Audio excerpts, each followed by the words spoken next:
Welcome back, everybody, to the Retro Blood as we continue this 1980s Killer Island month. If y'all like deadly islands out there in the vast ocean land, if y'all like killer tribes, killer creatures hanging out at these islands, or if you just like some dude who's from like California who look like Ramones killing people, then this is the month for you. And up next, as we tour the islands, if y'all like film productions with a bunch of shitty actors, if you like some director who just wants to go over the sex scene, brother, all right? If y'all like kids not figuring out who the killer is, okay, maybe thinking it's like this crazy island guy who just wants everybody to get off his fucking island. And if y'all like watching movie completely in the dark at all times, brother, we got the movie for you. Because the Retro Blood is talking all about Island of Blood. AKA, yes. AKA, what is it? What you done do it? What is it? It's also called Who Done It? Yeah, Who Done It? And it's also called Scared Alive. Yeah, Scared Alive. Golly, I wasn't scared at all. First of all, I couldn't see anything. Okay. You couldn't see anything to be scared of, but yeah, you're right. That guy did look like the Ramones. He looked like all the Ramones wrapped into one person. Exactly, that's what I was saying. Like if you took all the Ramones and made like one clone out of all four of them, that's what they would look like. Exactly. So yeah, this was something else, man. This was yeah. We've been not striking out. I mean, we're not been getting the hits lately with these ones. But everybody, J.H, Alison, James, Kline, what's happening, everybody? We're back here on the Retro Blood again, continuing this Island Month. I just want to get a couple things out there. This week, I was before this recording, I was actually on assignment. I was doing some traveling. But I made it back home in the Retro Blood studio, at least my side of the studio. And I got a little sick on my... So my excuse is I actually went out to the Island of Blood, Alison and everybody, because I got cast in this Goody Two Shoes film that they were doing. Yeah. All right. But what happened was they took me to the wrong island. So... Yeah, so you didn't have to go through any of the killing parts. Yeah, I didn't have to go through that. So I guess I lucked out, but I can't get that payday now. Right. How much you think they get paid on this? Like a cent? About $6 whole. You think $6? That's a lot for this film. Nobody's watching this shit. Are you kidding me? We don't have the bro. They don't even have a Wikipedia page. Okay. Yeah, no, there's no Wikipedia Their page. IBM page is a rarity. Their IBM page is like the shortest I've ever seen. I was like, what the fuck are we supposed to talk about with this shit? I think there's like one review. Yeah, we don't even have a solid release date. Well, Google AI told me what it was, and they're never wrong. Oh no, Google AI is never wrong. Yeah, never wrong. It did not tell me that Tom Atkins was dead. It did not tell me that. I swear it didn't. Look it up. Right. Yeah, I mean, this thing was they couldn't even afford lights for this movie. It's like whatever natural light they had is what they used. So that's one question I wanted to ask you, Alison, and I wanted to ask the listeners out here. So the reason I brought up me traveling, just because it's funny, I could proclaim I was on the islands. Sure. But I did watch this movie when I was a little sick, but I watched it on a hotel TV. Which, the hotel TV, you ain't getting no fucking, OLED out in that bitch. You know what I mean? No, you're not getting OLED. You ain't getting some fancy-ass TV like I have at the studio over here, okay? Right. So I watched this on this, I like that. What, you got, a beer? Oh, yeah, I got You can't tease. Brother, we're on film now. Bro, we're on film now. You cannot tease me with the beer when we're on film. All right. Well, better crack that thing open soon. I might as well tell you. It's a Highland Brewing Black Watch. Okay, I've had it before. Every winter. Yeah. Yeah, this is a great stout. That's double chocolate, malted stout. Now that we're on video. Might as well go ahead and open it now so people can see it. Now that we're on video. There we go. Now that we're on video, our drunk reviews are going to be even better. Oh, yeah. I can't wait for Halloween this year. I might just fall out the chair. Who knows? But anyway, the TV I was watching on, I mean, it was just pitch black. Like, half the scenes in this film, they didn't even show their fucking faces. I didn't know what the hell was going on. Like, okay, so, have you seen the new Nosferatu? Yeah, Alison? well, most of it. I haven't finished it yet, but I watched about half of it. So you know how in Nosferatu, yes, there's a shit ton of dark scenes. Sure. And they got that nice blue tent that I always love so much. All right, which I've done on here a couple of times on editing. Yeah, right. True. So this film kind of had something like that, but like this, it was like literally the darkest, like just pitch black movie I've ever seen. Yeah, it had something like that. It was called No Lights. Exactly, no lights, and we have like one blue light just hanging out. Yeah, it's whatever light we have. We just went to Home Depot and we bought a blue light bulb. That's all we got. That's all that's left in the budget after the Coke. Exactly. All right, so but yeah, like this one is going to be a little interesting. So far on the island of 80s horror movies, yeah. Besides our first one, The Fog, we've been striking out a little bit. But hey, month's not over, brother. That's true. We're still rolling, so we still got stuff going, and we're watching movies we've never seen before, so they're not always going to be the hits. That's true. Not always going to be hits. So this particular film, it was, like I said, we couldn't really like find the release date for this one. So we used the release date of January 8th, 1982. That's the one that the Google AI told me. So, they're never wrong. So that's the one we're going with. Sure. All right. So, like every Retro Blood, if y'all are brand new on here, or if you're like one of our day one homies, or if you listen to us for a while, you all know that we don't only talk about the horror films on here. We also talk about what was going on in the world of the pro wrestling and the metal music. The reason we do that is because, well, we're fans. You know what I mean? I got my death metal Fulci shirt. You got a horror movie shirt on, brother. We live the gimmick, man. Fulci was great. Fulci was great, man. Exactly. When we saw them, show. Yeah, it was a great show. Atlanta, fuck yeah. Yeah, we saw them in Atlanta. I actually posted some of their videos and stuff. So, but I guess I'll go first because Alison, your thing is a lot cooler, which I did listen to, by the way. Okay, cool. I'm glad you watched some of that. Yes, I did listen to it while I was taking a shower of blood. Ooh, I didn't really do in blood, but it sounded cool. All right, so the first thing I want to talk about is this is WWE card, just a short one, just for everybody to whet their appetite. Apparently, they actually aired a show on January 8th, 1982, featuring a match between, and this one actually would have been pretty fun, and I'm pretty sure we might have talked about these guys facing each other before, but this is a pretty like fun match, I would say. And that is one Greg Valentine, which we all like. You know what I mean? Yes, I love the Hammer. He'd be down with Fulci. You know what I mean? He's a big rock and roll dude. Yeah, hell yeah. He would love that shit. Remember that review we did for Tuesday Night Titans, and he just came out there with fucking aviators and a leather jacket? That was the coolest thing. Yeah, no, I was like, this guy's ready to go. And he was facing one of Alison's favorite, but I'm like half on him. Charlie Brown, brother, a.k.a. Woo! Jimmy Valiant. Jimmy Valiant as Charlie Brown. So, what an original name. It doesn't really like I guess Valentine won by submission. So with the figure four, because Valentine did the figure four too. Actually I think it was Buddy Rhodes. No, Buddy Rogers, I think, did the figure four. Buddy Rogers. Yeah. And then Ric Flair, Greg Valentine, and then there was another guy also too who was known for doing the figure four. Oh God, he was like a Ric Flair ripoff, but I forgot what the guy's name was. But yeah, the figure four is definitely back in the 80s, was one of the most devastating submission holds that there is. Well, yeah, for sure. So, and like you were saying, Ric Flair didn't really, obviously he didn't invent the figure four. Yes. And he didn't invent the Nature Boy persona either, for that matter. But he did make it most famous, I guess you could say. Yes, yeah, I would definitely say Ric Flair definitely made that move the most famous. Yeah.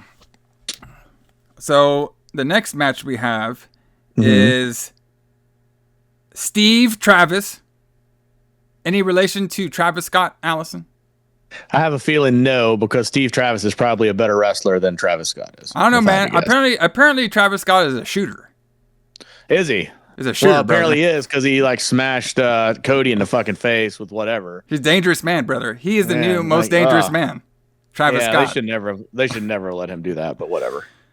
I still Cody can't will do anything. Actually, that slap and stuff, I get it. The guys, Cody probably just told him to hit him or hit him. Yeah. The thing I thought was funny was when he was just doing his sage, because I totally thought he was just smoking dope. That's sage. That was great. So they don't tell me who won that match, but And then we have Killer Khan. He's back, bro. I think Killer Khan is a big fan of like Killer Island movies. You know what I mean? That would make sense. Yeah. That would only make sense, right? I mean, he's from the Orient. You know what I mean? That's what they used to say. Yeah. Right? And the Orient is an island. He had his brother yesterday on the last week's review. Mm-hmm. Killer was on there too. What was his name? Killer Klaus or something like that? Killer Klaus. Yes. Yeah. All right. And he's on here. It's their tag team. And he beat Tony Colino. So there you go. Okay. Killer Khan's on there. Killer Khan, we talked about him a lot in Retro Blood. We even did a whole episode about him because we're big fans. We did. Yeah. He's the one that owned, he actually owned his own Japanese restaurant. He did that longer than his wrestling career. Yeah. I believe. Probably made more money too. Yeah, exactly. Exactly. Especially during this era he was wrestling in. Yeah. was really talented, big Japanese wrestler. All right. And he got heat everywhere he went. Like he actually left during his prime, which is crazy to do that restaurant. Yeah. So very interesting guy. Yeah. But I would love to eat at Killer Khan's restaurant. Oh God, that'd be awesome. If we ever take a road trip to the Japan. Mm-hmm. We'll definitely do it. So, but yeah, just a little wrestling stuff. Sometimes we don't go in deep with our wrestling or metal music and stuff. We just like to stop by and say hello to what was going on in the world, why this movie was gracing our 2-cent theaters. 2-cent theaters, yeah. Where would this even be played at? Like, no, I'm sure this was a grindhouse movie. The beach? Played in drive-ins. Yeah, the beach. Yes. I'm sure it played in drive-ins. I'm sure this was a drive-in classic with a double feature. Well, that makes sense. If that was at the drive-in, half of them ain't paying attention to the fucking thing anyway. Exactly. And I have a theory about that too. We'll get to. But Alison, go ahead with the music. What we got going on?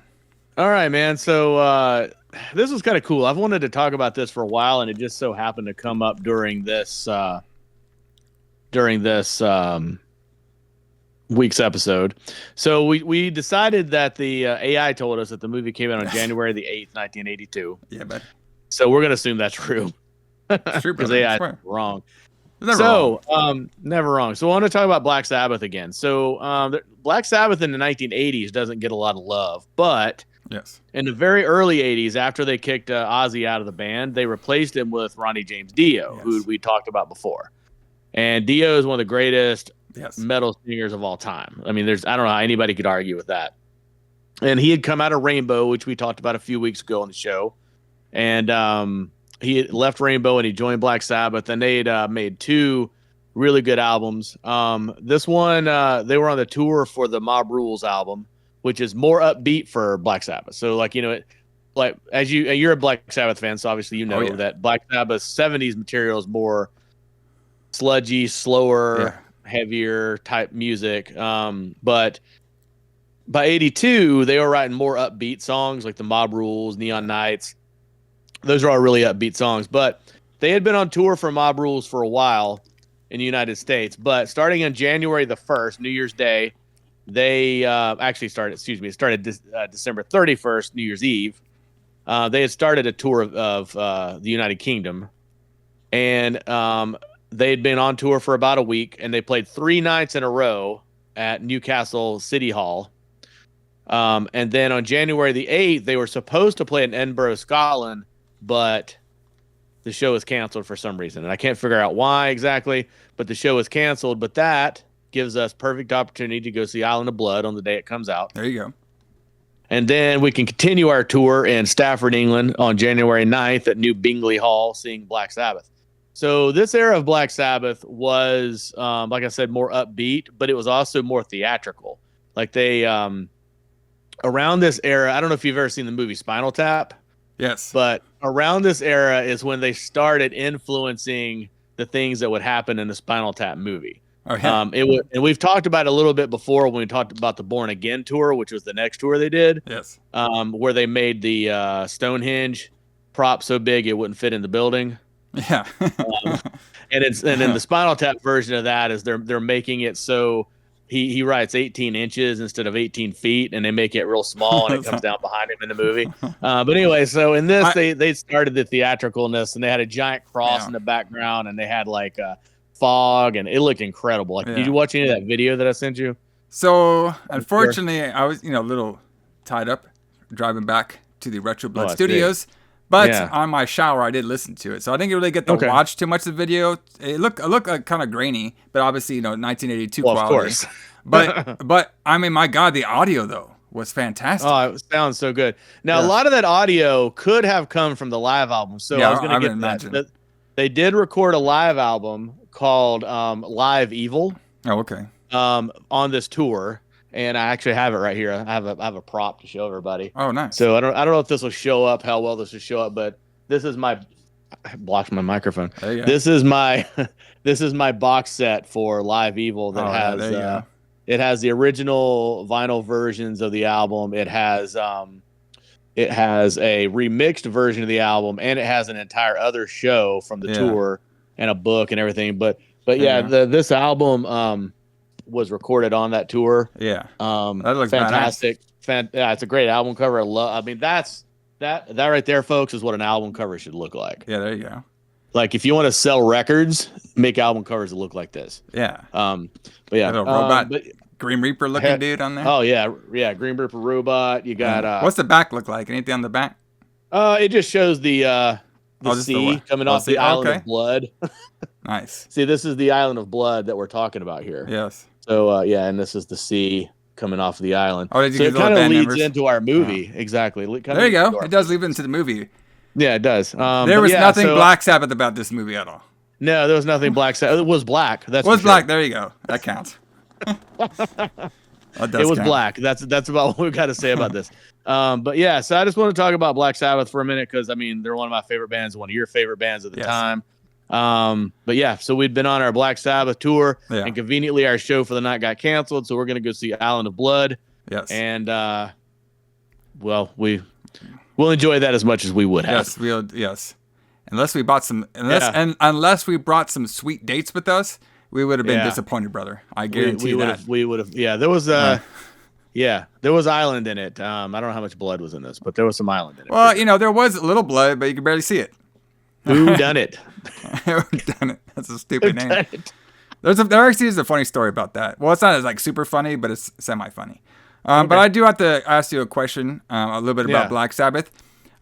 Black Sabbath around this time of 1982, do you think they're at the status where people who don't normally listen to metal, if you ask them hey, y'all like metal? And they're like, yeah, I like metal, I like Black Sabbath. Are they in that status right now?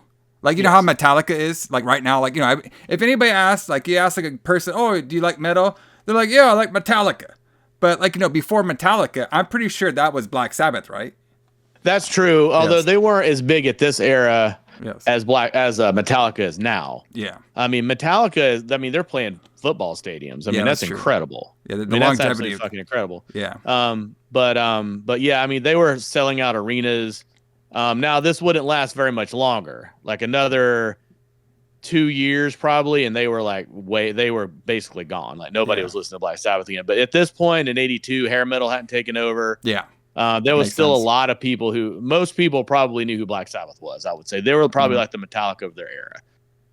If you mention heavy metal, Judas Priest, Black Sabbath are probably bands that people had brought up. Yeah, I can see that. So. But yeah, I mean, pretty cool. Play some for all of our podcast listeners. We will play some Black Sabbath at the end of this review. We will. By the way, you were right. That Ronnie James Dio guy, he has an incredible voice. Oh my God, he's so good. It's incredible. Because I was listening to it. Because I knew Ozzy left the band before the 80s, right? Or early 80s, he left the band. He left probably in 1979, 8 or 9. Yeah. So I knew this wasn't Ozzy, and I was listening to it. I was like, man, it don't sound like Ozzy. And I was like, wait a minute, that's the Dio man.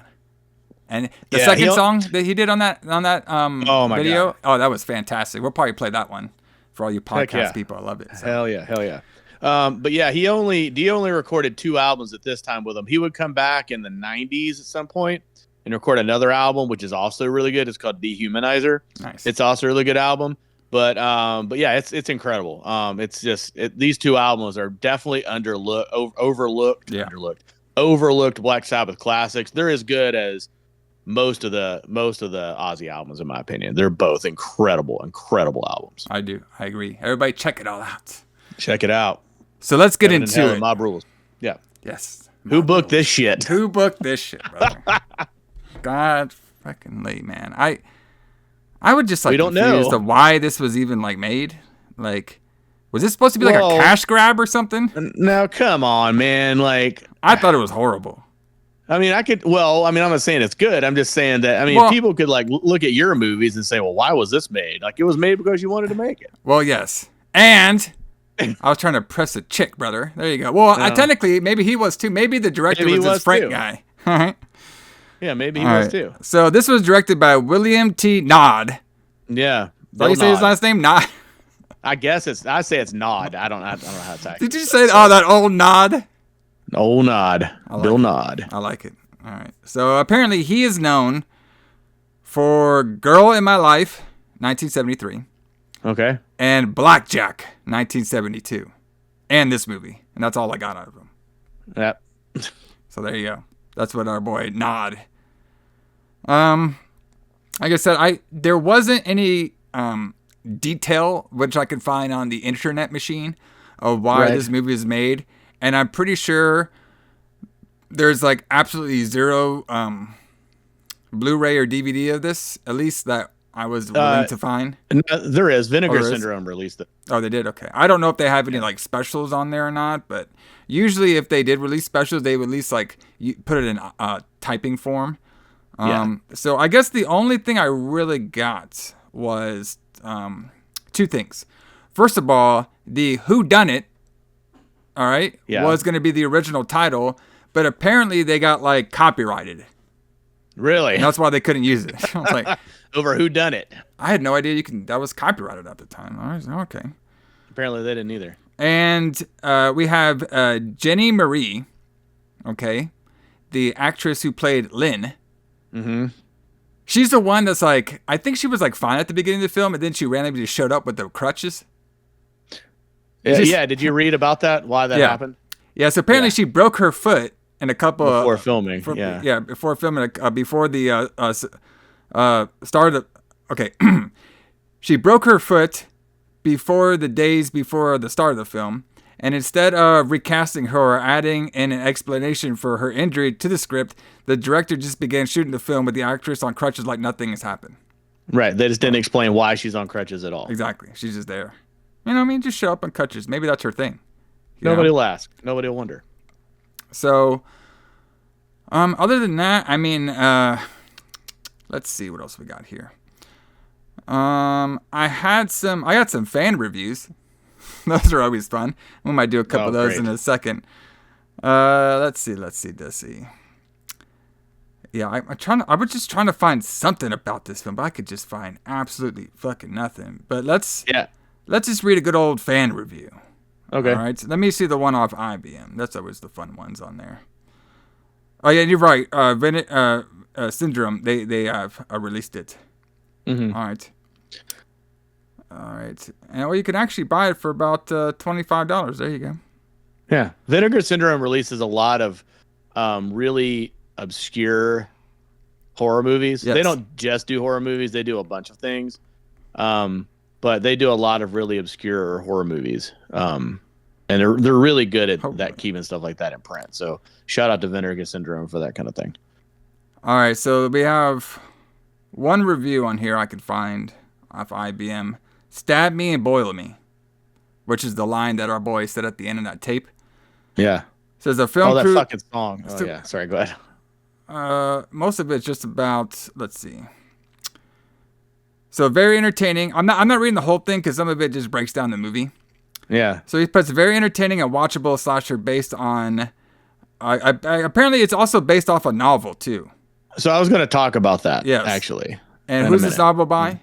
Agatha Christie. Yeah, Agatha Christie's famous novel, And Then There Was None.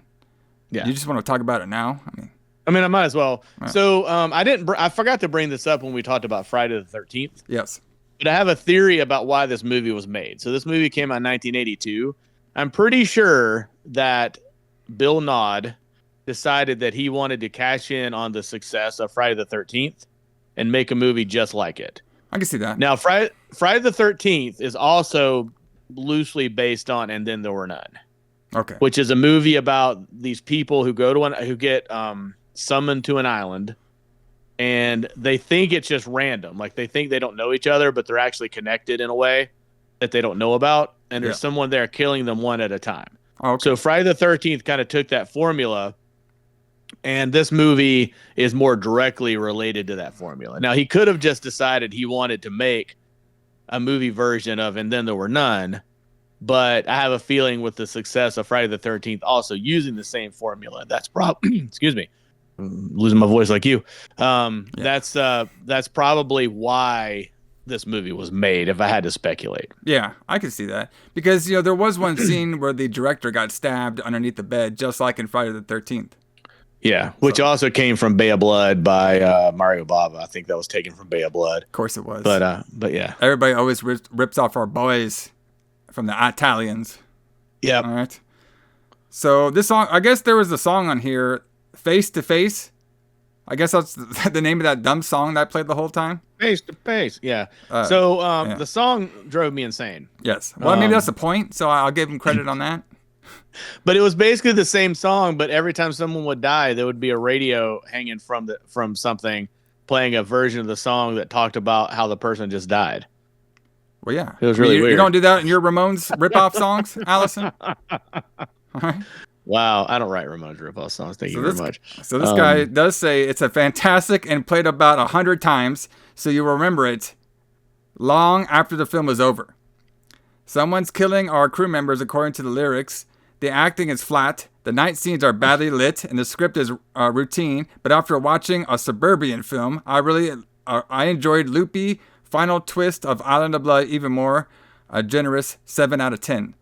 So our boy on IBM gave it a 7 out of 10. That's pretty generous. Well, he watched one of them suburban films, brother. So. Right. I mean, I like this movie probably better than you did, but yes, I'm pretty it's still not good. I give it hey, I'll one up him. I'll give it a negative 7 out of 10. A negative 7 out of 10? There you go. We've seen worse movies than this. I mean, probably.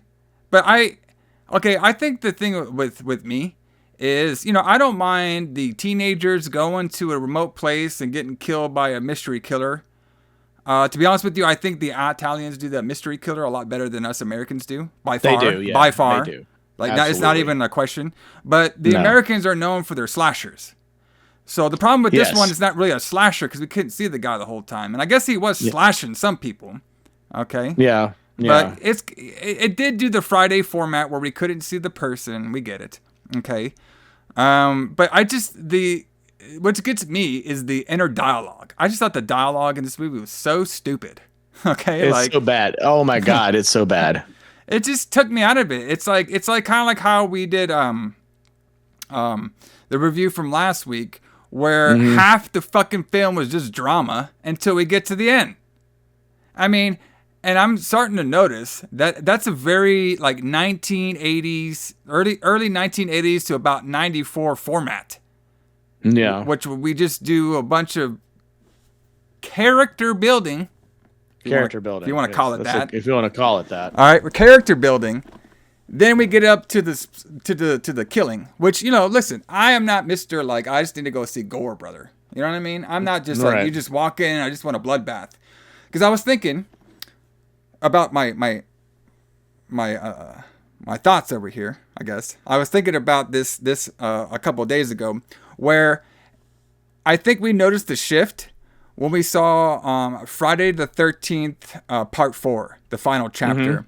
Because I believe in that film, the director said, you could check that out in our archives. The Friday the 13th. Great episode. That whole series was really good. That was probably our best performance, especially on, we didn't do it on video at the time, but that was probably our best performances on audio, doing that whole series. So everybody check it out. But in Friday the 13th, Part 4, wasn't a mandatory for that guy to do a kill like every second or like every other second? Or like maybe it's like, you know what I mean? Yeah, I believe so. Like there was like they wanted it like a certain jump scares. amount of kills. They wanted a certain amount of kills or jump scares every so often. Yes. So, I don't need that either, even though that is a lot more exciting in your films. But the very slow and boring lead up with characters we don't like, and then they all die at the end. I don't think it's like working for some of these films, and that's why I think they changed up the format a little bit, because they're probably noticing that some of the audience over time were probably getting bored of the dumb dialogue and the dumb, what they thought was character building really wasn't. It was actually hindering the characters, and that's what I think it did in this film. I think the dialogue between the characters in this film hindered the movie. All right. Well, I agree with that. But the difference, though, is the script for this movie is bad, and the script for Friday the 13th is good. Oh, yeah, that's like true. This just has a really bad script, and it barely has any story. Well, I mean barely, even the one we did, The Burning, remember? Yes. That was a great movie, one. though. That has nothing to do. Yeah, that's a great movie. All right. Also in the archives. Yes, also in the archives, too. So there's a lot of stories with that same format that I like, but I think the actual, dialogue with the characters needs to be there if you want to do a style this type of movie. Like if you're gonna be goofy dialogue the whole fucking movie, make the fucking movie just goofy. Okay? So I agree. That's my 2 cents, everybody. So but let's break it down, everybody. Let's get into it. Let's break down The Island of Blood. Also known as Whodunit. And then what's the other one? Scared Alive. Scared Alive. Scared alive. Yeah, it's not scared to death. You're scared alive. I don't know what that means. Made me cough, man. I don't know what that means either. Fantastic. You're alive, but you're scared. I mean, okay. Well, I mean, I wasn't scared at all. I was actually bored. What about bored alive? Bored alive. There we go. Bored alive, everybody. We're going to talk about it. They came to this island to make a movie. We're being on an island. She thinks this is weird. She ought to try Manhattan. Little did they know their first movie review would be an obituary. Now, I'd like to tell you a little bit about the film that we're going to make. You know, when you look at books and magazines, movies, watch television these days, it always paints the picture of the world as being some kind of sewer, and that we're all going to go up in some big holocaust. Now, not everybody is an exploiter or a sex maniac or a thief or a murderer. People do help people, and that is the point that we're going to make with this film. This is an up film, right? That's right.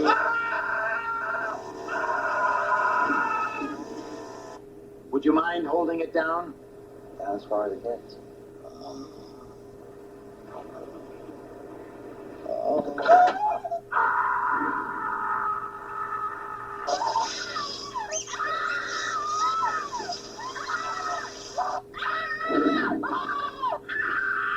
I think I've lost my appetite. Well, we're going to do something different.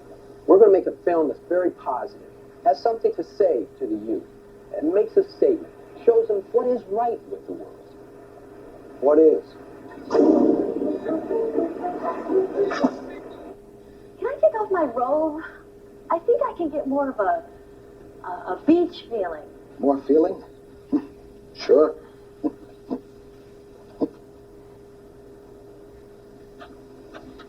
Oh, definitely much beachier.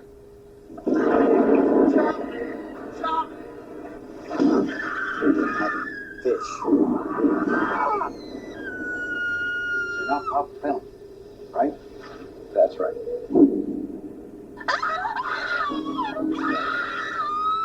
All the victims saw the killer. They all knew who it was. But who done it? Everybody's dead. All right, everybody. So we start off. We are near a pool. All right. Yeah. And we see we're like in the bushes. Yeah. All right. Because, the killers, they stay in bushes. You know what I mean? They do. You ever stayed in a good bush there, Allison? I hide in the bushes all the time. I bet you do. I do. I hide. I bet you in do, the you bushes. little naughty boy. I am. I am. All right, so we got some 70s music playing. That's what I thought it was. Of course. And like the 70s music was like it had some like creepy like effects over it. Mm-hmm. So we have this lady. She's like getting all masked up in the pool. You know, that little hairnet thing. She's swimming in the pool. She's not nude. If everybody was asking, she's in a, what do they call those things? A full bodysuit. Something like that. Yeah, that'll work. So the guy turns on the radio. Girl looks over. She's out of the pool. The guy turns on the radio. Shadow figure takes a gun and shoots her. Right in the face. That's how we got our intro. Well, we don't know if it's in the face because all we saw was a gun. Well, that's true. I just assume it's in the face. So now we're on an island. Mm-hmm. And the opening scene will make sense like at the end. So it's not like it was there for nothing. So they're on an island. We see the punk guys. Okay. Yes, the punk guys. Fantastic. The punk Ramones guys. They're basically like two. If you would have got this guys in a lineup, and you would have been like, who are they copying? You'd have been like, oh, they're big fans and copying the Ramones because that's what they look like. I'm sure they were. I believe one guy was named Tyler. The other guy, I'm gonna have to look it up because boy, like following people's names when you're sick and watching this fucking thing was a chore. Okay. This thing was a chore, if there ever was a chore. All right, let's see. I believe his name, all right, was, and I don't think IBM even got their names right. No. All right, so let's see. Let me see if this one got it on here. So I believe his name was, I'm just going to call him Ramones Guy 2. Because I don't know what this fucking guy's name is. If anybody's out there wanting these names, you figure it out. You can look it up. All right, so basically, they're the Tyler guy. He is he's not too sure about what's going on with this, and the whole big picture of this is they got cast to film a movie on an island, and while they're all gathering on this island and going to the house that they were filming at. They all start realizing that they're all like brand new actors. Like none of them have really acted before in a movie. Now some of them have done like commercials and stuff, but they haven't really like acted in a official film. Because usually when you do a film, you at least want one seasoned type of actor. Yeah, you want like somebody that can act. Yes. Yes. So now they're just making some jokes about their luggage and shit like that. Then we cut back and forth from the kids, and we also cut back from the producer and the director. Right. Okay. Yes. And the director's name is Frank. Okay. And the producer is I believe his name is Henry or something like that. We don't really see him too much in the actual film. But yeah. He's there. And all right. And then the producer guy, he's talking to the island owner or dock guy, I guess. Jim, who Jim doesn't want to sell his island. And he's talking to the producer guy saying like, all you corporate guys are the same. You just want to take over stuff and make it real estate, brother. This is good old fashioned America. You'll be taking my island. Don't take my island. So that's what he was saying during the whole film and stuff. And basically, the producer guy just wants to the producer guy has been paying him though for like some secrets that happen on the actual island though. So he won't sell the island to him, but the Jim guy, he will sell secrets of the island. Okay. Yep. So now all the kids are pretty much meeting each other, and this is kind of like when we meet all the cast. We have Donna, who's doing some like aerobics. All right. We have BJ. Wait till we get to her. Go ahead. She's dancing, right? Because she has a part in the movie where she's supposed to dance. Yeah, dance, I guess. Supposedly. Yeah. We have BJ on there. We got Lynn. All right. And then of course we got we got like the I guess like the jock dude. The jock dude, yeah. Yes. Which is Gary. All right. He's the guy who was, Gary. All right. Let's see. Yeah. I mean, I got as Gary Phillips is the jock dude. Okay. Sure. That'll work. And his thing was, he was like doing like an 80s thing where he's all like talking like some shit to Lynn. You know what I mean? Yeah. Like, hey, I'm better than you, blah, blah, blah, this. Next thing you know, they're fucking. Yeah. That's how you did it then. Yeah, exactly. You just talk a little shit, wear a nice little polo, brother. Yep. You know that polo gets them every time, especially that little alligator right here. Yeah, I know. That gets you every time. I mean, that gets you the pussy every time. You might, bro, this might have been a dripping falls on this fucking island, brother. Okay? That fucking thing. This girl's ready to go, brother. All right? Oh, yeah. So, they're doing all that stuff. This is when we find out, like, you know, a lot of the kids, they all don't really have acting parts. Right. We find out from Taylor and Ramones guy too that Taylor is actually kind of on the run a little bit from his. I believe they said San Francisco. No, it was Los Angeles. Sorry. All right, and he did something in Los Angeles. Hint, hint. Hint, hint. That he doesn't want to go back there, and he's basically like I'm not exactly sure what they are with BJ, but I guess they're supposed to be like roadies or talent or something. But they're basically linked to BJ. Okay, they're all like kind of like together like in a group, but BJ like hires them to do I don't even know what, the music, I guess. I guess so. Like I think they were there to work on music for it. Maybe they're like a big, maybe BJ is a big Ramones fan, and she has so much money that she hires her own Ramones cover band. Right. She hires the Ramones. She can't afford the real Ramones, though, so she just hires somebody like the Ramones. Yeah. I mean. Ramones like. I could dig it. Why not? Yeah, sure. I mean? So, let's see. Then we got, so they're talking about, and basically Ramones guy is saying, like, you know, we basically got to make this happen. Like we basically we can't escape this island. We can't do this thing. We have to make this work for us. Okay. Right. So you can tell there's like a little tension between the two of them. All right. So now we have Donna. She meets Gary. All right. And well, actually no. So now Donna meets our nerd character. Right. In the film. I called him the nerd, but apparently his name was Phil. Sure. So, I mean, I don't know. Phil, nerd, same thing. Okay. Same thing.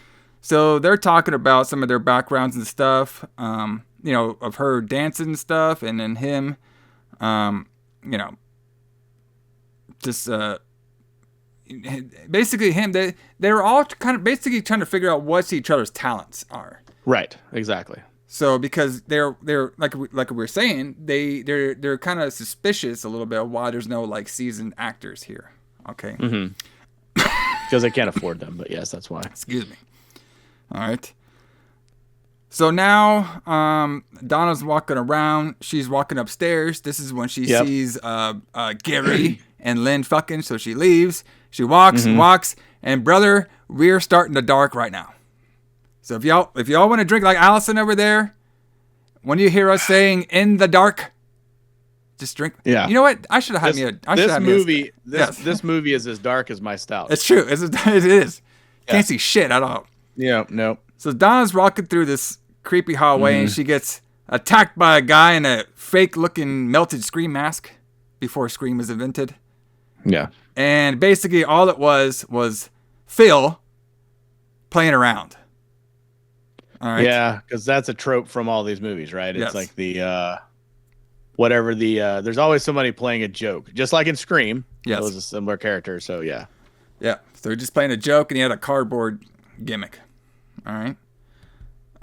So now we meet the director Frank, and his producer guy, and they're basically saying they want no. I like this one. No drugs or alcohol while on set. And I was like, brother. I'd have been like, fuck, man. Just bring me back to Friday the 13th, Part 3. You get all the drugs and alcohol you want in that set, brother. All right. So Exactly. We gotta make this film good, man. All right, and then while this is happening, we see Jim, the dock guy. He's like drinking some liquor.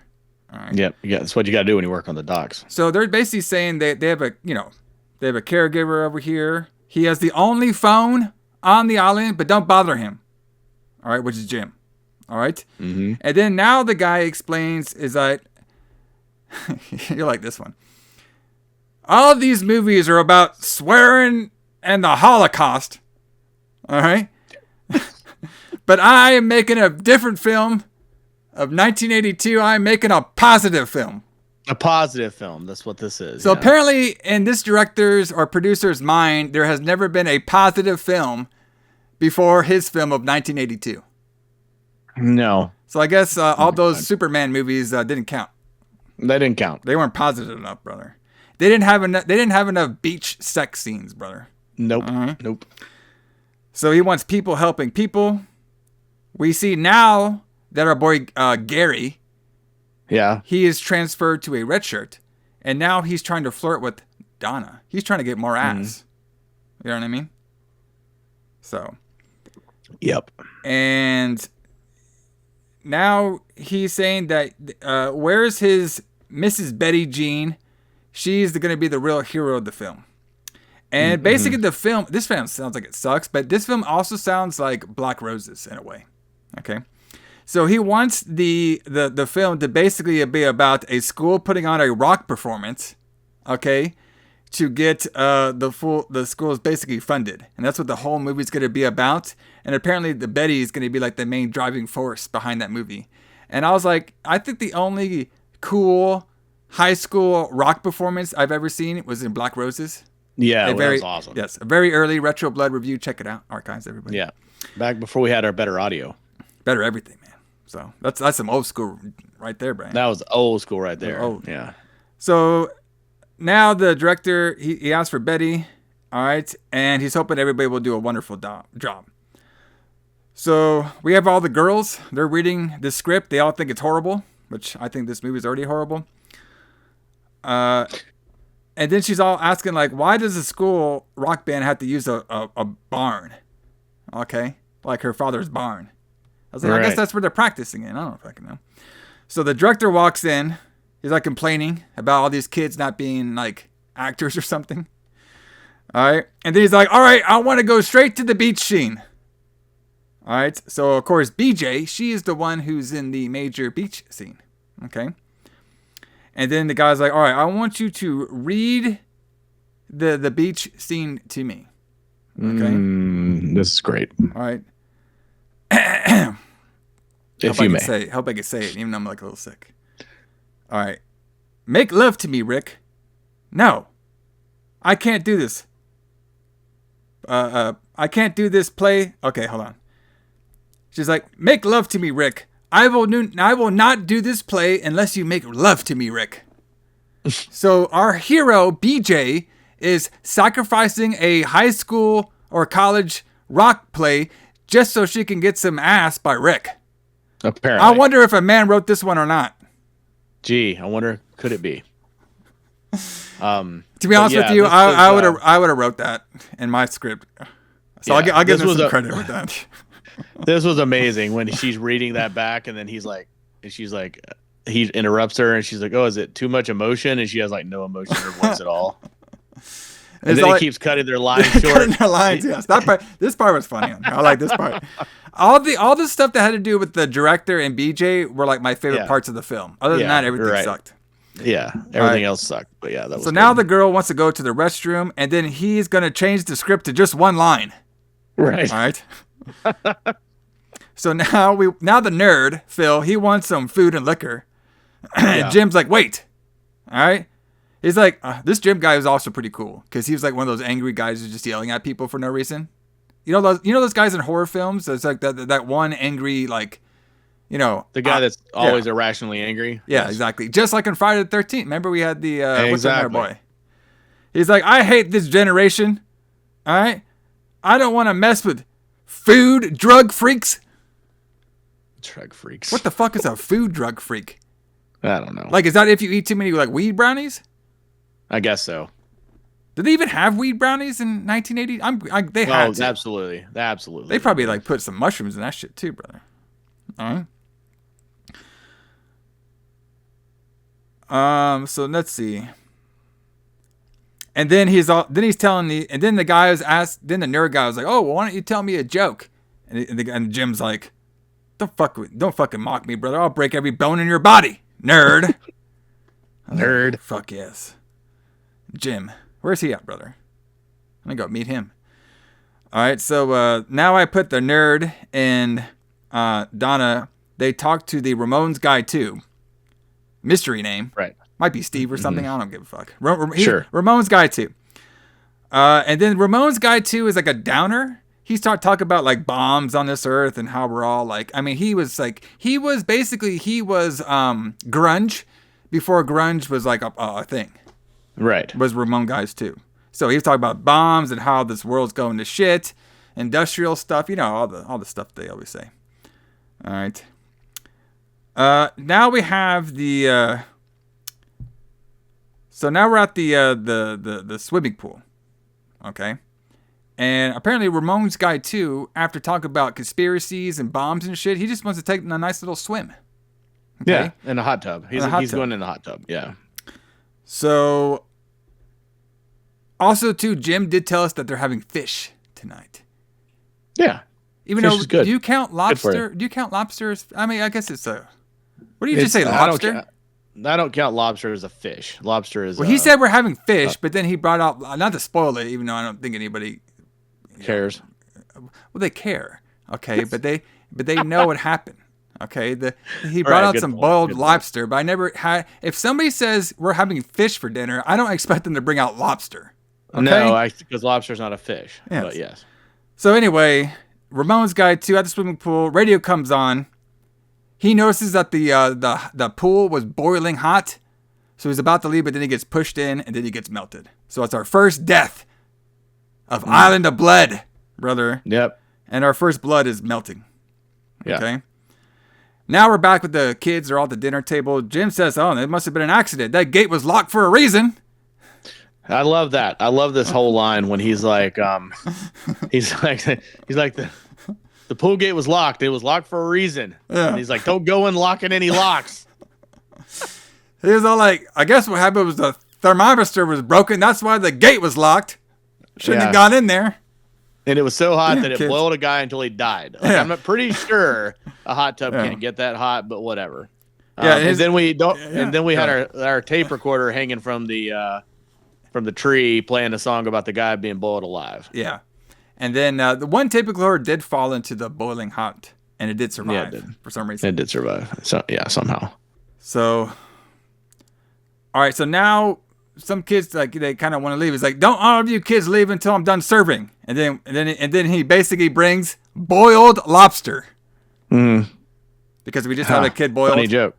Now he's a boiled lobster, even though I said it was fish. Funny joke. So basically, Nerd gets a little upset, so he leaves. And the only person that can eat the lobster just fine is Gary.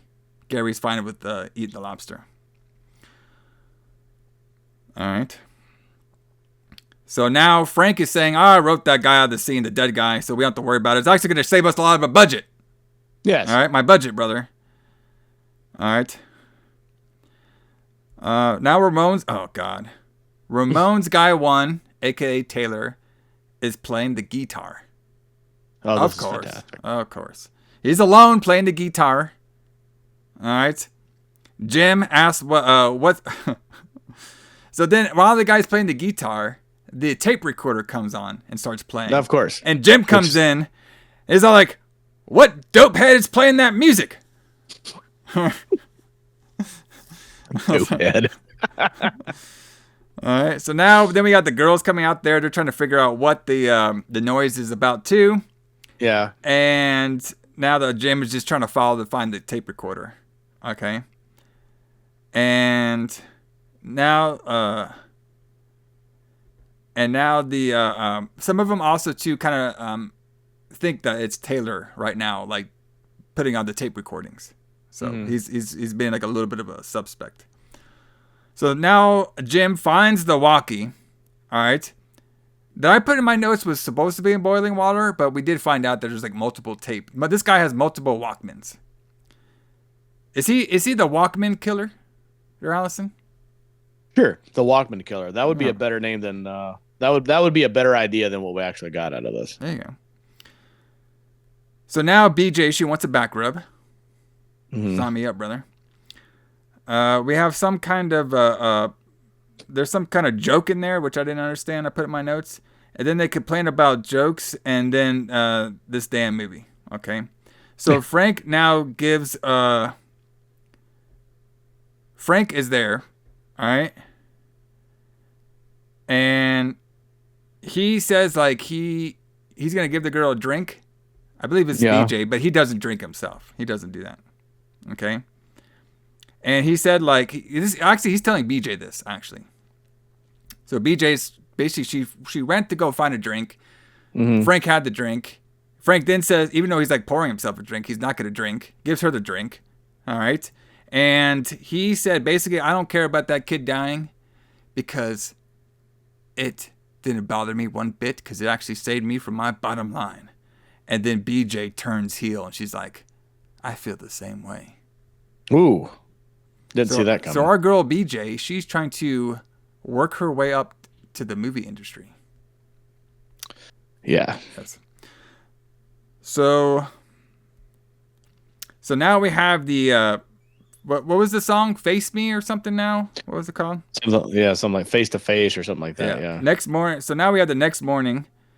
All right, Phil and Donna, they talk about the script, and they're saying the nerd saying he only has 4 lines in this whole fucking movie, and she is saying, "Oh yeah, well I only have 1."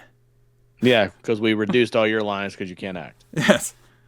Well, we saw that by this film, that they can't act. So now the nerd talks. He's talking about the Ramones guy 1, Tyler. And how, like, you know, it must be tough that his friend burned up and stuff, and they can't really find him. He's kind of like lost. And then now, all right. So then, so now we have Jim, and he is on the beach. And apparently they put the Ramones guy 2's body just hanging out on the beach. Yeah. Like they didn't cover him anything. They just kept him out on the fucking beach. Okay. And the Bert guy is saying like, yeah, I had somebody I loved before. He's talking to the nerd guy, by the way. He's like, yeah, I had somebody I loved before and everything. He's like, oh, well, why don't you tell me about your wife? He's like, I wasn't talking about my wife, man. I was talking about my dog. Yeah.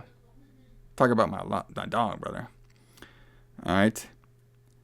All right. So Jim also said that if you ever killed anything. All right. Okay. So this is the line that was, I was kind of confused, but you did text me about this line, Alison. Okay. Yes. So good. Jim says, have you ever killed anything? And Phil says, yeah, I killed a baby. A baby theater. What the fuck is a baby theater? He says, God, what is, he says, I was driving once and I killed a baby. And then he stops at a baby deer. Oh, okay. I heard that way wrong. But the whole line was where he was like, I was driving and I killed a baby. And I'm like, oh my God, what a fucking horrible line. Hey man, gotta get the shock value, I guess. A baby deer. I guess so.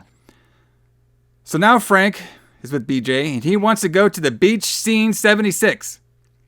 Yeah. He tells BJ just be honest. Just be simply honest. All right. She's like, okay. I love you, Rick. Make love to me, Rick. All right. I don't care about my uncle. Just make love to me, Rick. Oh. All right. And then BJ's like, oh, can I just like move around something? And Frank's like, no, don't move around. No, don't move. All right. But she's like, my dying uncle,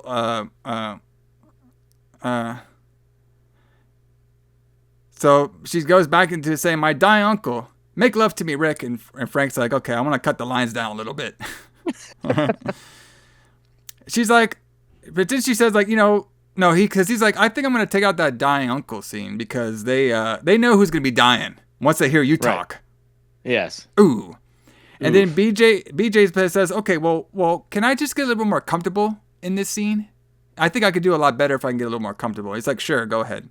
She's like, can I take off my robe? He's like, sure. So she takes off her robe and she's in a bathing suit, one piece. Mm-hmm. All right. And then Frank sees it. And he's like, excuse me. I need to go to the bathroom for a couple minutes. Yeah. So our boy Frank, he's about to jerk it, brother. Yep. Right? Oh, jeez. Yeah. There you go. So we have a girl. Now we have Lynn. Mm-hmm. She's talking to Gary about him being a user.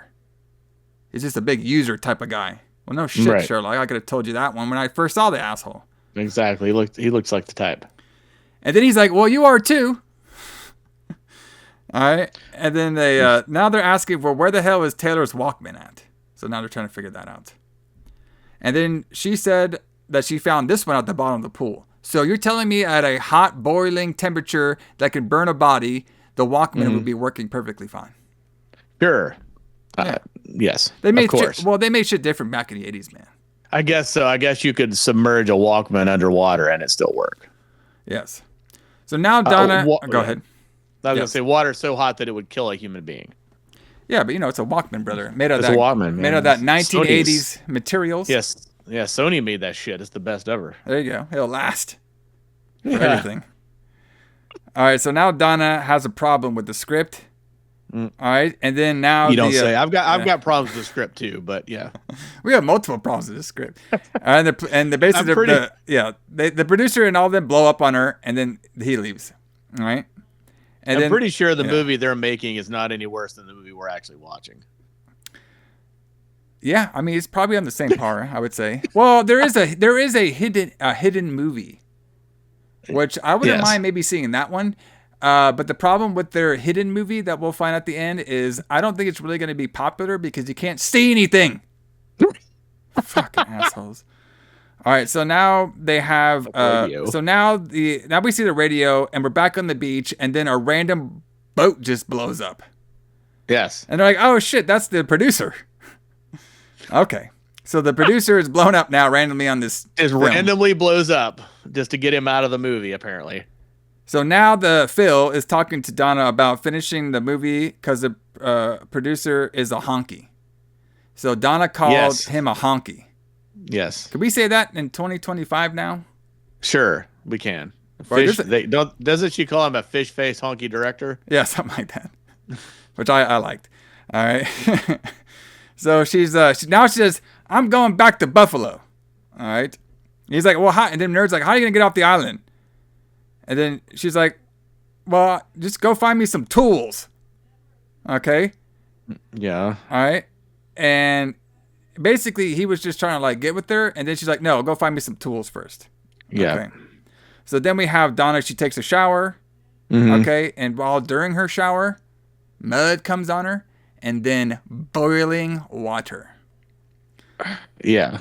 This is kind of confusing, but I'll accept it for what it is. So far, Alison, we're almost half the way through the movie. And our kills are a one gunshot that was off screen. We had Ramones Guy 2 in a boiling pool.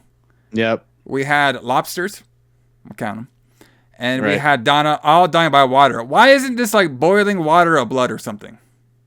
Well, no, we had the boat blow up. Oh, the boat blow up. There you go. Yeah. And then I thought it was like acid or something from the shower. Not that makes any more sense. Wouldn't it burn the fucking shower head if it was acid? Probably. Okay. But well, anyway, Donna is dead in the shower, boiled alive, just like the other guy. So we're just repeating shit because we have no budget yet. All right. So now I couldn't really believe what I was seeing. Now anyway, Tyler randomly plays piano, and Frank gets him to stop playing piano. All right. Riveting. Well, actually, sorry. I think it was Gary playing the piano. All right, and he says he can't find Taylor, so Taylor's missing. All right. So now Frank tells them all to stay in basically now all the crew is in the living room except for Taylor. Okay. And they all know the producer's gone, so they have no way off the island. And they know there's somebody out there possibly might be targeting them. So his idea is everybody stay here in this room, okay? And we got to see if like there's somebody targeting us or if this has all just been accidental, okay? Sure. And literally, this next scene, all this was happening in the fucking dark. So I had no idea who was talking or nothing. No, I was like, what is going on here? I couldn't see a goddamn thing. I could not see a goddamn thing. I said, I might as well have my eyes closed. So I put in my notes, they think it's all going to be each other, and they literally are all talking in the dark to each other. Mm-hmm. No flashlights. This island, apparently the Island of Blood doesn't have any kind of flashlights, generators, any kind of, lighting that's not in the house. Maybe it doesn't even have a light. It doesn't even have a light switch energy in the house. We don't got any of that shit, brother. That was going to be my next question. Maybe I missed it, but did they address anywhere why they don't have electric lights in this building? No. They just don't have them. No. Like, I don't. Well, the only thing. The only thing that we got established about the island from Jim was there was a house there that he lives in, and then there's a school. And this house and school are like some of the oldest around the territory or whatever. And there's nothing else on the islands. So that's why that producer guy wants to take over the island to build real estate on it because it's free real estate. But he can't buy it from this Jim guy because he won't give it for sale. And Jim is trying to make the school like a historic landmark. Historic for what? For being old. For being old. For being old. All right, so now they don't have electricity for lights, nothing like that, but they do have some electricity for the clocks that go off. Perfect. Well, clocks though aren't always electric. They can wind. There's probably windable clocks. Well, can we have windable flashlights or something? We could, but they didn't think to bring those. Exactly. So now we have Taylor and now the nerd. So now Taylor's in the room too. Okay. Him and the nerd go looking for some weapons at the school because they don't trust just waiting there in the hallway. They want to go leave and go to the school to go find some weapons just in case they don't get killed. Okay. So they look for tools in the school in the dark. Bro, okay, so let me ask you something, Alison. Let's say you're going into a school and it's dark and there's no electricity in there and you want to look for some tools to save you from a maniac. Would you just look in the dark for them? You just walk in there? If I didn't have a flashlight or any electric lights in the building, I might not have any. So you're telling me this whole island is just all solar power? Apparently, it's not even. There's not even solar power. There's no power. There's no power at all. Where the fuck is power? Would be better off. God. Anyway, they start looking for. Okay, this scene sucked because I had no idea what the fuck was going on. My TV was so dark. I was like, "What the fuck am I watching?" There's just blank. It looked like ink dots on the fucking thing. So, question though, before you say that, so I was gonna ask you this question as a filmmaker. So shooting, I would imagine that shooting a scene where it's supposed to be dark but being lit enough that the audience can see it is a skill, right? Like it's something you have to know how to do. Yeah. And I'm guessing that they just didn't know how to do that. Well, they probably thought, well, it's in the dark, so it's more scary. Right. The problem is, no, it's not, because if you can't see anything, it's not scary. And your fucking sounds were not scary at all either. There was no background music or nothing. Correct. So there's a couple of different ways nowadays to do like dark scenes compared to the 80s. Yeah. But I believe in the 80s, they just had like it was like some sort of lighting that they would, so you could see the actual characters, but the backgrounds would still be. And look, we've seen that in other movies where they actually just use flashlights and shit like that. So. Right. That's a good innovative way to do it. And in Friday the 13th movies, they would use it to where the lighting looked like the moonlight when they were outside. Yeah. Or like it was shooting through the window. So yeah, that's kind of cool. But that's kind of the difference between the quality of directing in Friday the 13th versus this, I think. Yeah. So the big thing about here in the school is Taylor locks Bill in the room. And then I could not believe it. But we have the return of the nail gun. I was so excited when I saw this. It was we have nail guns again after the nail gun massacre. We're getting nail guns again. I was like, no shit. Nail guns has returned to the Retro Blood. I was like the nail gun as a killer weapon. You know what I mean? Kind of cool. Heck yeah. So basically, he's basically following, kind of like trying to trap him. The Phil. on here. Yeah. So now the nerd gets out of there and he's looking for... Actually, the nerd is looking for the director. Yeah. In the school, it was actually Taylor and Gary. My bad. But like I said, it was in the dark. We can't see a damn thing. But it was Terry and Gary. And Terry locked Gary in the room, found the nail gun, tried to attack him, but then Gary got away. Okay. So now Frank... Frank is now in BJ's room. Ooh.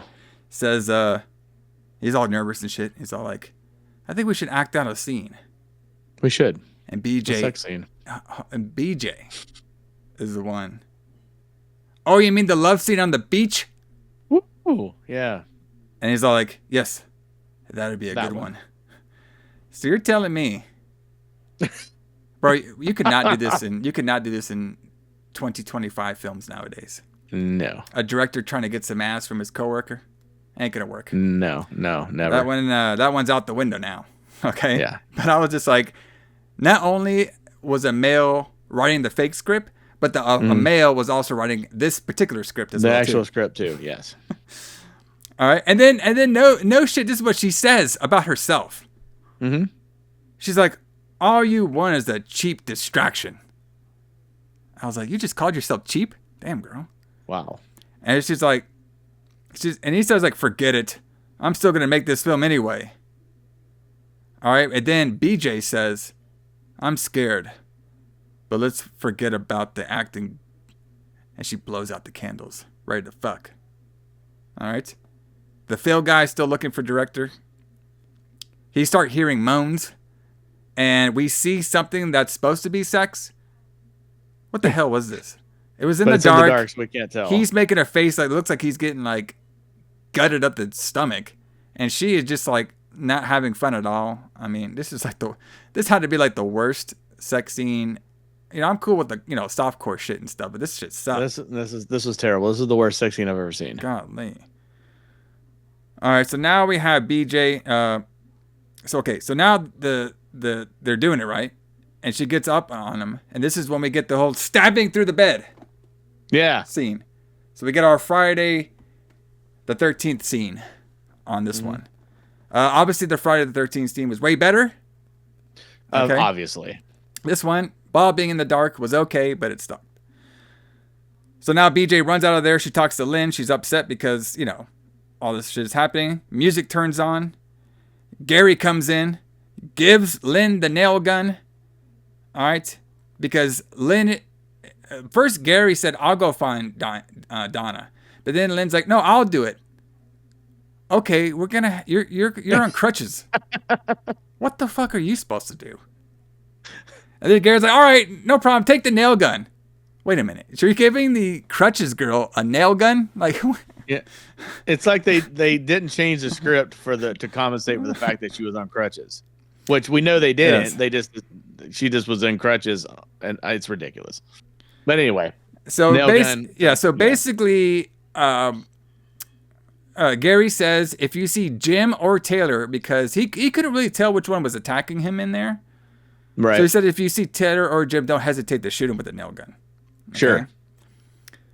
Now we have Lynn walking or crutching all throughout the house in the fucking dark. And I was like, at this point, I was like, when you're like watching movies and stuff and you're like, okay, how much more does this have to go? And you click on it and you're like, oh, fuck, 20 minutes? God damn it. So then you put it back on, you just stare at it and like, what am I supposed to write notes about this? Like, oh my God. Because I wanted to actually write down the lyrics to the song because it would change every time somebody died. Yeah. But I just did not want to watch this shit again. So I just didn't do it. I mean, basically just explain what they're boil or some shit like that. All right. So I said in my notes, she walked around all in the fucking dark. Please use a flashlight. Like she needs to get one of them like crutches with like a nail gun attachment and a flashlight. That'd be cool. So now Taylor shows up. All right. And he's basically shows up. So basically now Taylor's showing up and he's basically threatening Lynn a little bit. All right. and he starts to threaten her with the knife. All right, and then she eventually gets away from him, all in crunches. We get more dark scenes. Rick looks around.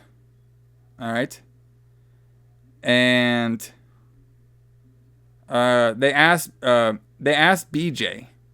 Okay. Was it Jim or Taylor? Who was it that did it? She's like, well, she basically couldn't see it, everything. She just saw the knife going through him. Okay? Yeah, none of us saw anything in this movie, but yeah, I'm not surprised she doesn't know. Yeah, so Lynn's now finally finds Donna dead. All right, and then she gets so scared that she drops the gun and she leaves. And she doesn't know what, who or what's going on or who's doing the killings. BJ doesn't. BJ said that Donna is dead. She knows it for sure. All right, and that's how she knows. She just knows. Because Lynn showed up. Lynn is pretty good for a girl on crutches. She can get away from the killer, find the dead body, drop the gun, and come all the way back to the school. No problem. Yeah, all on crutches. It's amazing. Crutches, bro. All in the dark, too. And in the dark, so she can't see a damn thing. Maybe, you know what? Maybe we just watched this movie wrong, Allison. Maybe in the original screening, they gave you X-ray glasses. Or night vision glasses. Night vision glasses so you can see what's going on. So you can see what's going on in the film. All right. Yeesh. So they're all waiting there. Gary is mad because the girl dropped the nail gun. Okay. And the nerd and all them stuff. They're starting to blame still. Taylor and all them. All right. She tells BJ to go back to the classroom. Okay. Sure. So the nerd finds the Donna dead also. All right. Lynn hears a loud noise because now, she's out to school, Lynn is, but then they left her again. All right. And then, of course, Lynn goes towards the, because basically now, we have Lynn, we have Gary, and we have BJ. And Gary wants to go find Phil, the nerd guy. And he also wants to go see Jim and keep an eye out on Jim and Taylor, and BJ wanted to go with him, and then Lynn just basically stays there because she's badass with crutches. All right. So we have basically in this scene we have Phil getting scared by his own mask, and he finds Donna dead. Okay. So now.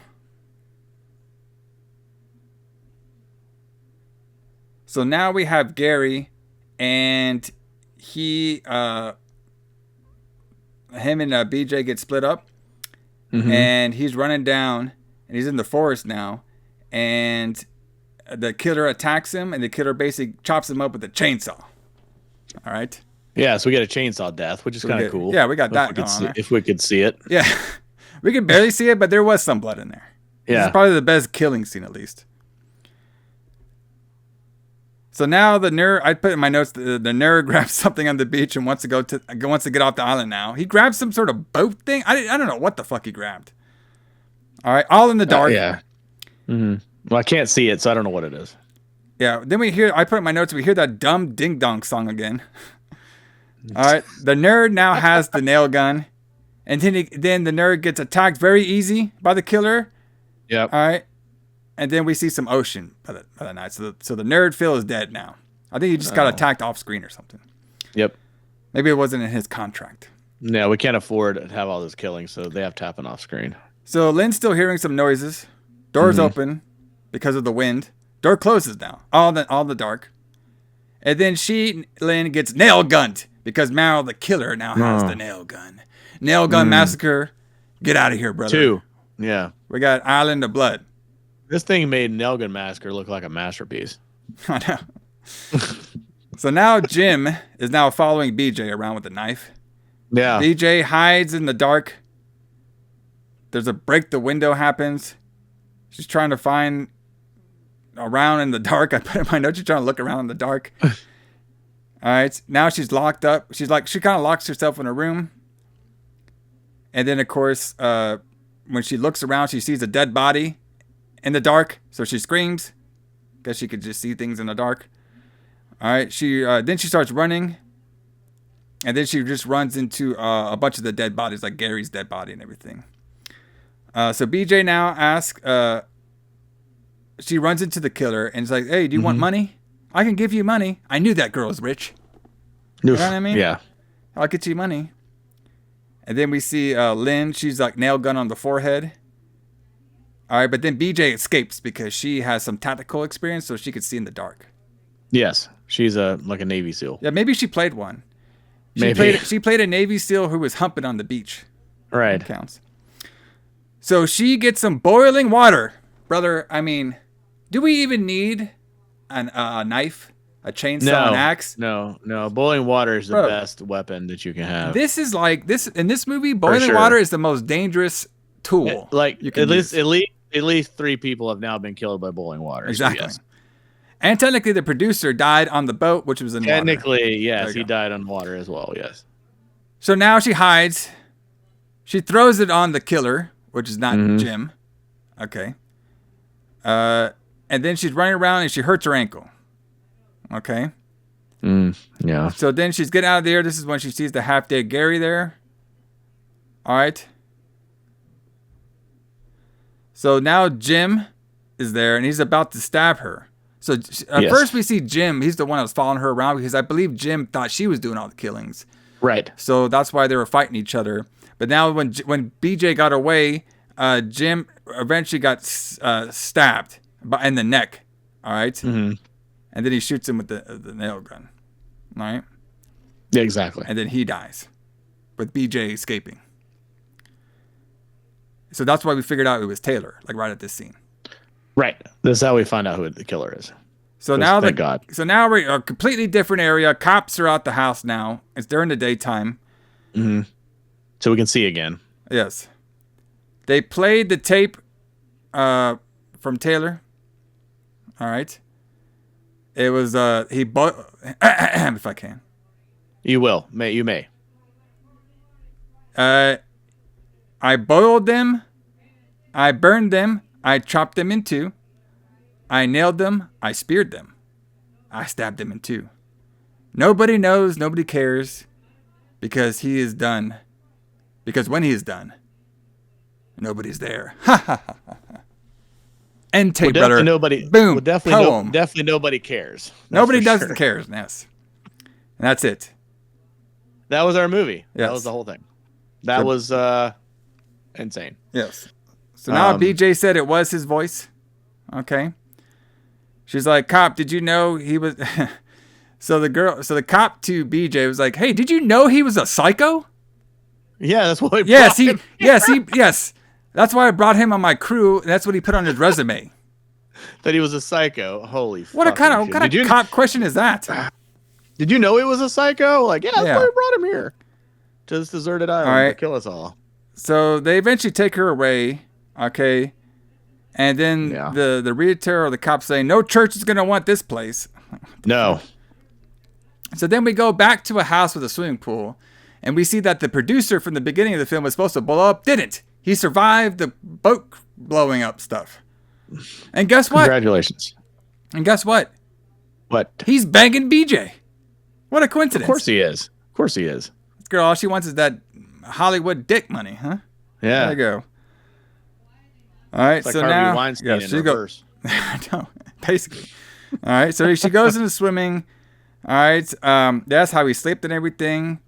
She says, "Thanks for being there. Sorry about the movie." She gets him some coffee, and then she's going down. She finds his hidden trap lair room. Mm-hmm. All right, and we can hear on the phone that the producer guy is talking to on a call saying that they got it. All right, Marty, I guess it was like another producer guy, said this is the best snuff film he will ever see. Yeah, this was actually a pretty good twist, to be honest with you. Yes. The twist was cool. So basically what's going on is the producer knew that Taylor was a crazy man. You know, the Ramones guy was a crazy man. Right. And he had him go with these other teens, and from his killer instinct that he has, he killed everybody. And I guess the producer guy set up hidden cameras. So that was gonna be my next question. Like, how did he film all these things? Were there okay? First of all, I'm pretty sure there wasn't Arlo cameras in 1982, bro. No, there was not. I don't think there's even like video cameras. Was there video cameras? There might have been video cameras, like early V8, like video like cameras. There definitely were video cameras because there were TV shows in the 60s that were recorded on videotape. But yeah, that's what I thought when I got here. I was like, wait a minute. How did he film all these things? And he's watching the film movie. And Alison, when BJ starts to get into the lair or whatever and finds it, whatever, you can see that the film is on film. Right. Yeah, so where the fuck were these magical cameras? First of all, I got a couple issues with this. First of all, ain't no way anybody watching that shit in the dark. There ain't no snuff film. And all the shit, you can't even see nothing. No, you can't see anything. Number two, how did the killings took place in all types of different places on the island? You telling me there was a film camera every part of your island? God, yes, I thought it was stupid. It is stupid. It's one of those things where like I like the twist, like the idea that this guy tricked them into like actually going there to die, and then making that his movie. But then when you start thinking about it for like 5 seconds, if that long, it doesn't make any sense. How did he film all that stuff? Like I just cannot believe that a filmmaker would actually put that out and think, okay, well that's how we got here. You know, that's the ending, without thinking like, how did this happen? But you have to understand that a lot of these people making horror movies around this time, like I've said this before, that it was basically one step above porn. You know what I mean? So they didn't really there ain't no porn in this one, brother. That beach scene, that was the worst beach loving naked scene I've ever seen. But what I'm saying is like the quality and what they put into it was like one step above porn. So like nobody would ever think about like, how does the plot work in a porn movie? Yeah, because that's not the point of it. Where's Naud at? I'm gonna tell him I got some questions about his film. Yeah, I wonder if he's still alive. We should go see him. Maybe he'll come to Mad Monster Party sometime, and we can ask him like, how does this make? How did this happen? Like, hopefully they can hear me. How are they able to film all of these things? Exactly. And why did you not use any lighting in this movie? All right, so a couple things. Yeah. So he tells Mari this is going to be the best snuff film you will ever see. You'll make millions off of this film. The best you'll ever see, quote unquote. Yes. You don't see anything. That was the inside joke. You didn't see shit. And then BJ comes down. And then the guy's like, I told you never to come to my hidden lair. That's easy to get to. BJ asks. Because it wasn't even locked. How did you get, bro, this part, this is some lazy writing right here. Check this out. She's like, how did you get Taylor to confess? He's like, I wrote it. What the fuck does that mean? Is that like a fourth wall thing? Like I wrote this guy Vince Russo'd us. He put it in the script that this guy was killing people for real, for a shoot. Yeah, he did. He Vince Russo'd us. That's great. That's fucking great. What is going on here? It was in the script, brother. That's why we did it. Yeah. It was booked that way. When I heard that line, I was like, just are you freaking for real? I was just like, for a very shitty movie, it is definitely going to give us something to talk about, at least. Yes. So I'll give him that. Okay. And then she's all like, well, why didn't you kill me? All right. Good question. She's like, I have to know. It says like, well, then like when this happens, no shit, I wrote my notes. She asked why he didn't kill her. She asked to know. Mm-hmm. And I put in my notes, and the fucking lights turn off again. Fuck me. That was my notes. Look. Fuck me. I don't know if I can even, they can't see it on the camera. I wanted to show you my notes, but they can't see it. It says, fuck me. Fuck me. All right. She says, and then she grabs the gun. He doesn't even give an answer. She just grabs the gun. He's all like, it ain't loaded. Pull the trigger. Guess what? I put in my notes. It was loaded. It was loaded. What an idiot. Didn't even know he had a loaded gun. What is going on here, bro? I was just so confused with this whole thing. So what? Yeah, this was something else. Golly, I wanted to do this movie for a long time because I saw it on Tubi, because it's where we watched this. Yeah. But I saw it on Tubi and I was like, oh, Scared Alive, we have to do this. And it was not. Well, I was gonna say it wasn't disappointing. It was very disappointing, but it was not unexpected. It was not anything that it was not unexpected for sure. I mean, it tells you like the funny thing about this film on Tubi, it kind of like spoils it because it says like, oh, these kids go to the islands filming a snuff film, And like we don't even find about that until like the end. So thanks, Tubi. Right, I was confused about that when I was watching it because when I watched it, I was like, well, maybe they just mean a horror movie. But then at the end of it, it's like, oh, that's what they mean. Yeah. So it's something, everybody. Island of Blood. Check it out on Tubi if y'all want to watch it. Hopefully y'all watched it before you hear our reviews. If not, hopefully we entertained you. We take it either way. I don't care. Yeah, I mean, I would prefer that people watch the movie before before they listen to our show, but it's entertaining either way. Yeah, because we'll usually like jump out with spoilers right away because we do. I just say shit. That's what we do here on the Retro Blood, man. We just have a good time, like the party. All right, we are, but we are keeping this train of islands rolling. Yeah, what's next week? On next week's Retro Blood, check us out. We're gonna do Spasms. This is gonna be a good one. I hope. And I believe you can find that off Tubi as well too. Yeah. It seems about Tubi and Prime where we find most of these island movies. And of course, that's true. That's true. And of course, our final review of March is going to be American Gothic, which would be really fun. I actually heard some pretty good things about that film. Yeah, so. I've always wanted to see that movie, actually, because I remember I have stories about it, but I remember it being in the video store when I was a kid. So, and I've never seen it, so I'm excited about this. Should be a fun one. And then, of course, we will give you a taste of what our next month reviews are going to be, because it's going to be a special month for one of the hosts of this podcast. Oh, who could that be? Who could that be? Who could it be? If y'all have been following around for years, you'll know who it is. But for all you guys new, you got to find out on the final review of this month. But everybody, thanks for joining us here on the Retro Blood. Like I said, check us out and on the podcast platforms. We got Apple, Spotify. I don't know what else you guys listen to. On we're on all the platforms. We're on everything, aren't we? We're on Facebook or Apple Podcasts. Yeah, Apple Podcasts and stuff, all that stuff. There's some other ones out there, like the foreign ones I'm not too familiar with, but they're all on there. You can find us. We're on there too. That's kind of cool. We're on the foreign podcast apps too. Yes. We also got a pretty good Podbean. Yeah, Podbean. That's where we have our major feed from. Mm-hmm. Yeah. And of course, YouTube. We all like you all hanging out with us here on the Retro Blood on the YouTubes stuff. Watching our sexy faces as we talk about I don't just wake up this way. It's just a process. Hey man, we get the shit going. We do. Mm-hmm. Alison, what Black Sabbath song should we leave all of our podcast listeners with? Man, let's listen to The Mob Rules. I love that song. The Mob Rules. Yeah. I guess there was some what do you think that producer could have been part of the mob? He could have been. You know what I mean? He's trying to get some extra revenue by doing some snuff films. Yeah, that's how he survived the boat blowing up. Exactly. The mob saved him. Yeah, exactly. The mob is super. Can't kill a mob boss that easy. You can't do it. But everybody, thanks for joining us here. J.H. Alison, James Kline. We'll see y'all later. See you guys.